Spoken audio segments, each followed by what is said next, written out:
আমি যেহেতু হেলদি এবং প্রায়ই আমি ওয়েট গেইন করে থাকি, আর আমি এটা বুঝতে পারি যখন পূজার অকেশনগুলো আসে, দ্যাট টাইমে আমি যখন ব্লাউজ ট্রাই করতে যাই, শাড়ি পরতে যাই, তখন আমি ফিল করি যে আমার হেলথ অনেক বেশি বেড়ে গেছে, আমাকে একটু কন্ট্রোল করা প্রয়োজন। আমি 1-2 মাস আগে থেকে একটু খাবারটা কন্ট্রোল করি জাস্ট, তারপর ঠিক হয়ে যায়।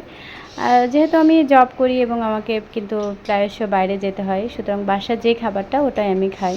তবে মাঝে মধ্যে আমি যখন ডায়েট করি তখন আমি এই খাবারটা খাই। এটা একটা অয়েল ফ্রি রেসিপি, তোমরা চাইলে ট্রাই করতে পারো। এখানে আমি অল্প কিছু চিকেন নিয়েছি, চিকেনটা ছোটো ছোটো করে কেটে নিয়েছি, তার সঙ্গে পেঁয়াজ, রসুন, আদা বাটা আর হচ্ছে কাঁচা মরিচ বাটা, তারপর জিরা গুঁড়ো করে দিয়েছিলাম, একটু গরম মশলার গুঁড়ো, আর সবথেকে বেশি অ্যাট্রাকশন হচ্ছে সয়া সস। এটা দিলে খাবারের টেস্টটা অনেক গুণ বাড়িয়ে দেয়।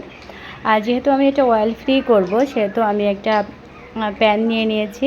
এই প্যানটা নিলে অয়েল ছাড়াই আমি রান্না করতে পারি। তা তোমরা চাইলে কিন্তু অলিভ অয়েল কিংবা হচ্ছে ঘি ইউজ করতে পারো, এটা কিন্তু স্বাস্থ্যের জন্য ভালো। তবে আমি এখানে কোনো অয়েল ইউজ করিনি।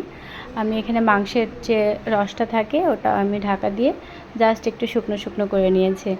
আর আমি আগে থেকে কিছু সালাদ কেটে রেখেছিলাম, এখানে শসা, টমেটো, কাঁচামরিচ আর হচ্ছে ধনিয়া পাতা, সেই সঙ্গে অল্প কিছু টেস্টিং সল্ট। যদি এটা খাওয়া ভালো না, তবে টেস্টের জন্য আমি হালকা করে দিই।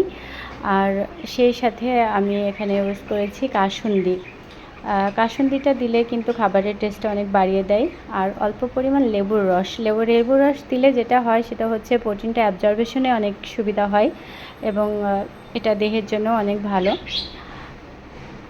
কাসুন্দি দেওয়ার পরে আমি অল্প একটু জাস্ট হচ্ছে সরিষার তেল ইউজ করেছি, করে এটা সুন্দর করে মাখিয়ে নিয়েছি।